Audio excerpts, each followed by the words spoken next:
So, Bendy, probably the third most relevant Mascot horror franchise right after FNAF and Poppy Playtime in that order, has just released new action figures, and they are so much better than anything FNAF has ever released, and this is how it's done. Slinky and Turtle have a very important message for you guys, that there is going to be brand new merchandise.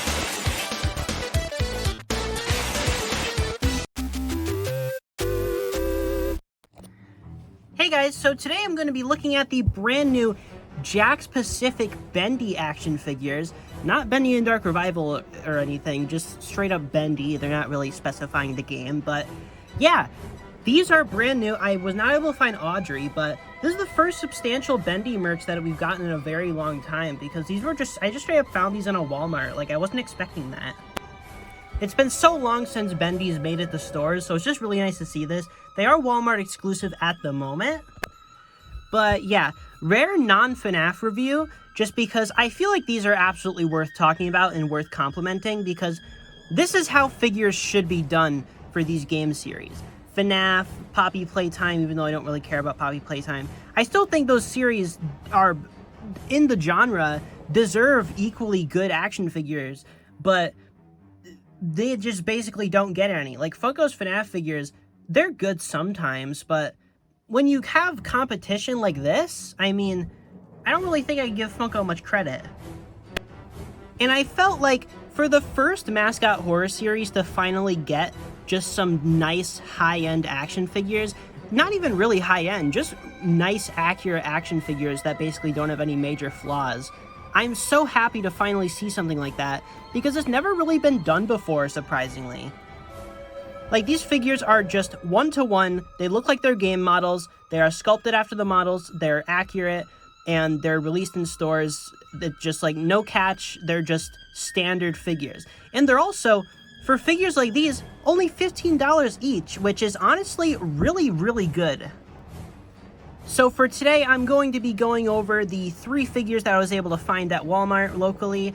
There is an Audrey figure in the set, but I was not able to find her, so oh well. But I really, really badly wanted to review these because these are so cool, and I hope you guys enjoy this. I know it's not FNAF, but I just feel like this is absolutely worth talking about because this is what FNAF should be getting. I'm just, like, being so honest. This is the kind of quality that FNAF should get. I really hope Funko does lose the figure license sometime soon, because I think if Jakks Pacific, for example, got the FNAF license, or just any company that's capable of making accurate figures, that would be pretty awesome, because these are great, and I'm excited to get them out of the box. And I suppose there's no better guy to start with than Bendy himself, which is definitely the most common. There was a ton of this guy at the store. There was really only, like, one Tom, or I think it was, like, 3 Toms, and then there was, like, 2 Ink Demons, but, like, Bendy is clearly the most common one. Audrey seems to be the rarest, from what I saw at least, so yeah. Something I really like about these figures is no bubble carding. They are all done in these nice boxes with big windows, and that's pretty cool. I love window boxes. I think boxes in general are much better than bubble carding, so this is great. Let's see here. He's got the backdrop. He comes with, these figures are $15, and they come with a full backdrop, a fully articulated figure, and an accessory. So I think that's a steal, especially for how detailed these are. We got the backdrop, we got the choo-choo train, we got the stand, and Bendy, obviously. So very, very cool here. Then you see collect them all, and it's got all the different figures there. There's only 4 right now, but I know there are more planned, so that's cool. Alright, so let's get this box open. There's just kind of a random piece of tape shutting it, but ooh, this is pretty nice looking, display-wise at least. Alright, let's get these zip ties cut. I don't know why I'm recording all of this. I usually skip over this, but there's an in-depth review. We gotta get it all. Alright, so that should be enough. Hopefully Bendy decides right now. Oh, there's one in his neck. Okay, let's get that. God damn it. Alright, so out of the package here, we've got the Bendy figure, who looks fantastic, by the way. You can see all the little ripples in the ink on his head, and you can see, like, The paint job on him is basically perfect. I can't really think of any issues. They got all like the individual sketch lines on his face and stuff. I'm really impressed at the detail on these figures. For 15 bucks, this is great. Like, Jakks Pacific really knows how to just like make a figure that looks freaking awesome and also make it really good priced, because like these aren't really much more expensive than their Sonic figures. Only like $5 more, and they have like 10 times the detail. So that's pretty crazy to me. It's about the same size. Or at least Bendy's about the same size. Obviously these guys are bigger, but yeah, he looks pretty dang good, I must say. He's very shiny, which makes sense. He's made of ink. And he's got his choo-choo train accessory, which I believe can just slide into his hand. Yep, there he goes. Nice. Oh, he holds that really well. His hands are made of like a softer material, so his fingers can grip it easy. But yeah, very, very cool. The stands here are shaped like Bendy's head. I believe they're all shaped like Bendy's head, but yeah, he doesn't peg into the stand too tightly, which might be an issue. But let me move the camera down a bit. Yeah, he doesn't peg into the stand too tightly. But yeah, so, and I believe his, the backdrop comes in this little paper thing that fell out of the box when I opened it. I guess I package it separately from the rest of the thing. I'm wondering if that's because it's fragile or something. Oh, okay, it is just made of like a thick cardboard, so that makes sense. I guess you can't expect too much for 15 bucks. The backdrop is just a thick piece of cardboard, but hey, it looks pretty nice on the stand, so that's fine. I did notice a pretty major issue on this Bendy figure, though, is that he's missing the dots on his gloves, which is peculiar because that's on the box, literally. Like, you can literally see it on the box there. So I don't know how they managed to forget that. I mean, it doesn't ruin the figure because the figure still looks fantastic. Like, this is still a spectacular looking figure, but it's just very odd to me how they forgot such an essential detail to Bendy's design. Very, very strange. Like, with how much attention to detail they put into all the little scratches and sketch marks on him, I'm very, very shocked that they managed to forget a detail like that. But there we go. There is our figure of the man himself, Bendy, and he is pretty good. I'll give him about a 8.5 out of 10. His articulation is kind of meh. He doesn't click onto his base very well, but I think for the price and the detail on him, it's kind of hard to argue with this figure. He's absolutely worth it. Even being the smallest of the bunch. He's the same price as the others, but I don't know. I guess he kind of makes up for it because all the other characters are kind of skinny. And he's got this big head, and he's like, he's all like, I don't know. I feel like he's pretty justified, and he also has a bit more paint detail than most of the other characters, so I think his price is still justified. Alright, so next up we got Tom here, who is a very interesting choice for Wave 1, because, like, obviously, Tom is a variant of Boris, who I would assume would be in Wave 1, but I guess Boris isn't in Wave 1, and we're getting Tom instead, who I don't mind. I like Tom. I assume Boris is probably being saved for Wave 2 to probably coincide with Bendy Lone Wolf. I know that's a game that's coming out. I'm not really sure if it's related to Boris and the Dark Survival or not, but yeah. I assume that's why they're saving Boris for Wave 2, but yeah, we got Tom for now, which is cool. At least they included some form of Boris.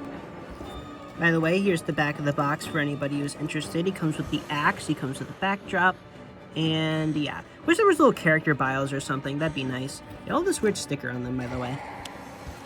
Alright, so we got Tom out of his package here, and I do notice his joints are very, very loose, and he's got a lot of articulation, so let's look into this. So, his shoulder here does seem pretty stiff.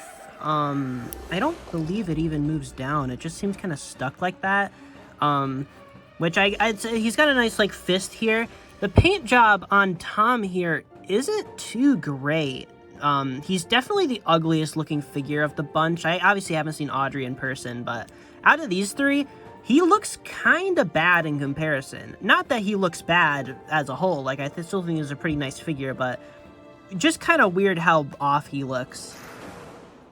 If you look at his face here, you can see pretty well that he's got very smudgy paint on his face. He's also missing the cheeks that he's supposed to have. He's supposed to have little black cheeks there, but they're not there. Very similar to Bendy's glove dots. I don't know why they keep forgetting the dots on these characters. Belt here looks very, very bland. Not really much paint at all. The paint also doesn't seem to be applied very well. The articulation in his torso is appreciated, but it also cuts off his overall. So it just kind of looks like, I don't know, looks weird there. The overall isn't really connected as well as it should be. Paint job on the back is also pretty bad. You can see a lot of smudging on the arm. I'm not very impressed with this figure as I was with the other ones.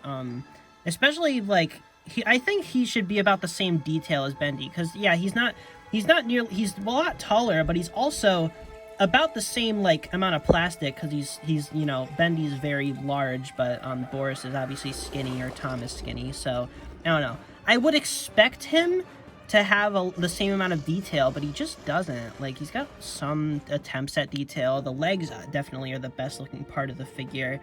I like how it fades to black on the side there. His legs do twist at this part, and they do turn at the knees, which is appreciated. You can see it is black under there, so I think it's a reason why his paint looks so off. They kind of tried to paint yellow over black. They didn't really use much yellow plastic, which I think is probably the problem here, because it really just painting black on top, painting yellow on top of black, or just painting lighter. My timer went off and it cut off the recording, but painting lighter colors on top of black is usually kind of iffy, and you need to make sure it's applied properly, and this figure doesn't really seem like it cared about that. He looks kind of rough, but again, for 15 bucks, you're getting a pretty well-articulated figure, all things considered. The elbow articulation is pretty weird. I don't really see a way for his shoulder to go down, so his robot arm is just kind of stuck sticking out like that, but other arm articulates pretty well. They did color the cuff on his glove black instead of yellow, which is weird. I don't know why they did that, but okay. Yeah, I don't know. Not happy with the paint job on this guy. I feel like it'd definitely be pretty easy to go into the figures like obviously Bendy, its art style, you could probably just go in with a thin black Sharpie and just fix it up. So if you really want to do that, it probably wouldn't take too long, and you don't even have to be too skilled at that kind of stuff because of how simple the detail would be. But yeah, I honestly might buy another one of these guys to do that with, because yeah, I'm not really happy with his paint job. Really, really not happy. He looks kind of bad. Now, I don't have the Fat Mojo Tom figure with me, but I do have it. And I can just say, easily beats that. No competition. Absolutely no competition between any of these and their Fat Mojo counterparts. They absolutely soloed Fat Mojo. There's no question about that. So yeah, either way, better Tom figure than Fat Mojo, which isn't saying much, but it's still better. And yeah, I'd honestly recommend Bendy way more than this guy, but, you know, 15 bucks, still not bad. Now, unlike Bendy over here, Tom actually does stick to his base pretty well, which is good. He also comes with his axe accessory, which I forgot to mention until now. I'm trying to get it to focus, but there's not really much text or anything on the axe. The paint job on the axe is kind of bad also. I wouldn't say it's awful or, like, unforgivable, but it is definitely a bit rough, a bit lazy looking. They just kind of blackwashed a plain yellow plastic axe, which is a bit lazy. I kind of wish they did an actual paint job on it, but oh well. I don't know, because they did go all out with painting the Bendy's train there, so I'm not sure why they didn't go all out with painting this axe, but oh well. I mean, they clearly weren't using that paint effort on the actual figure, so I would hope his axe would look nice, but it really doesn't. But hey, he poses pretty well. Definitely poses better than Bendy does. Probably just because he has more room for joints to be added, but still, he does pose pretty well. And he sticks to his base well, so yeah, still a pretty decent figure, but definitely the worst out of this batch. And he does come with a backdrop, just as Bendy did, and his backdrop is the Heavenly Toy Store from the city in Bendy and Dark Revival, which is pretty cool. So let's add that to his backdrop here. Something I do notice is that these backdrops are very, very dark. Like, they're printed very dark. You can definitely see here, which I do wish they were printed a bit lighter because they do kind of not stand out as much as I'd like them to, but it's whatever. It's not like the end of the world. It's just kind of something I noticed. The backdrops are very, very dark. Alright, so next up we've got the Ink Demon, who is the one I'm the most excited for, and I feel like most people are probably the most excited for. He's large. You can see in the package he is very, very tall compared to the other two. You can see the background here. He comes with the ink machine, which is very cool. And yeah, let's just get into him. Alright, so I've got the Ink Demon out of the box, and oh my gosh, this guy is awesome. Just first impressions, he's awesome. I love him. I think this figure visually looks fantastic. He looks exactly like he does in the game. His teeth detail is entirely painted on, though, which is my main gripe. It's entirely printed. None of his teeth are actually sculpted, which I think is a huge missed opportunity. I think if his teeth were sculpted, it would look a lot better, but it's not the biggest deal in the world. I honestly think a figure like this with jaw articulation would be so cool, and I'm a bit disappointed about that, but I get it. These are cheap figures. They gotta cut corners somewhere, and I guess they just decided to cut corners with his mouth, but it doesn't look bad. It's just a bit off compared to the rest of the figure, but oh my gosh, this guy's sculpt is so detailed. You can see his bow tie here, which is angled downwards, which I thought was strange at first, but it's actually like that because he's supposed to be hunched over. In the package, he's kind of sprawled out, so you can't really tell, but yeah, it's intended to be hunched over like this. He does have torso articulation, so you can bend him. No pun intended. You can see the spikes on his back are very rubbery. They're like, I don't know, they're weird. His head is not rubbery. His horns are very hard. He's got a full, holy crap, a lot of neck articulation. Gosh, why can't other Mascot horror franchises, why can't FNAF get figures this good? I'm blown away by the ability to look upwards. I feel like that says a lot about Funko. It seems like he has a nice little, like, swivel joint at the top where his head connects to his neck, and then the bottom of his neck has a ball joint, which just goes all around. So, very, very well done there. His arms are done on little hinges, same with his elbows, and his shoulders and everything. His torso is also a ball joint. Then there's hinges for both parts of his legs. His fingers are very long, as they should be. All the little spikes coming out of him. It's weird how rubbery these back parts of him are. You can see, like, all of his ribs and stuff. Yeah, this guy's sculpt is absolutely awesome. Like, he looks exactly how he should. I really don't have any complaints with this figure. He really lives up to my expectations. He looks fantastic. His fingers are a bit rubbery, but they're not quite as rubbery as these spikes on his back. Yeah, I feel like his spine pops out a bit more in-game. I feel like his spine is supposed to be a bit more spiky than this, but that's such a nitpick. It's on the back of him. Who really cares? Yeah, no. This is a very, very good figure. Very, very cool. You see his hooves there and stuff. His legs are very thin, so I feel like this guy would be very prone to breaking, so I'd definitely be careful if you have him, but yeah, no. This guy looks fantastic. This is probably one of my favorite figures in my collection now because he just looks great. I love this guy.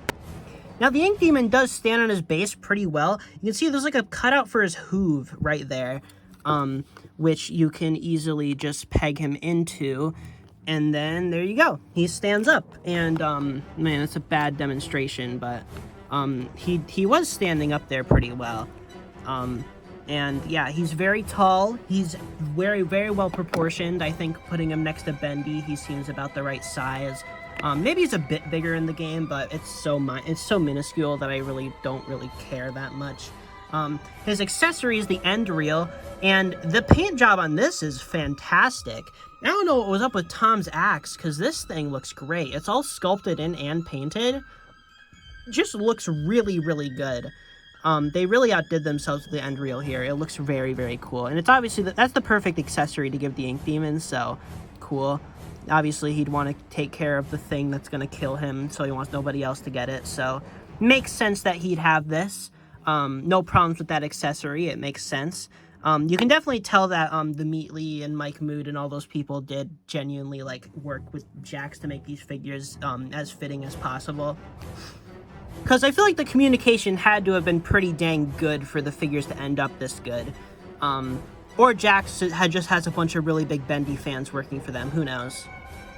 Now, on the back of the box, it's advertised that he can just hold the end reel easily, which is a straight up lie, because it's not, his fingers are too spread apart for him to grip it properly. Like, he can hold it, but it'll fall out super easily, so that's kind of bad, but yeah, I don't know. I'm not really that upset. I do wish that there was a little stand on the base to put the end reel, like maybe just an extra little peg right down here that I could maybe put it there, but oh well. I honestly wish there was the same thing for his train, but at least the train stands up on its own fine. And then we can open up the final Spandy, and it's the ink machine. Cool. And this one is so much brighter than the other ones. This one looks way better than the others. I don't know what's up with the other ones, why they're so dark, but yeah, I don't know. This ink machine one is very, very bright, and it looks way better than the other one. So yeah, the Jakks Pacific Bendy in the Dark Revival action figures. How did I feel about these things? 1000% recommend. If you are just like, even like vaguely a fan of Bendy, if you see these things in stores, they're absolutely worth picking up just to have really nice looking figures on your, just like, I don't know. They're so good. I love these guys. I cannot recommend them enough. Tom is definitely the stinker of the bunch, but Bendy and the Ink Demon, I cannot recommend you enough. Please support these figures if you can, because they're absolutely worth getting, and I really hope Jakks continues this Bendy line and gets more Mascot horror license, because I really, really would hope to see them do like FNAF figures, because these are spectacular, and this is how I think it should be done. Like, we can compare Jakks' first rodeo with Bendy here to Funko's first attempt at Freddy, which they haven't improved from, I want to mention. I think the difference is pretty clear. Like, let's compare the main antagonist of the Bendy franchise with the main antagonist of the FNAF franchise, their respective official action figures. Which series do you think is getting more respect here?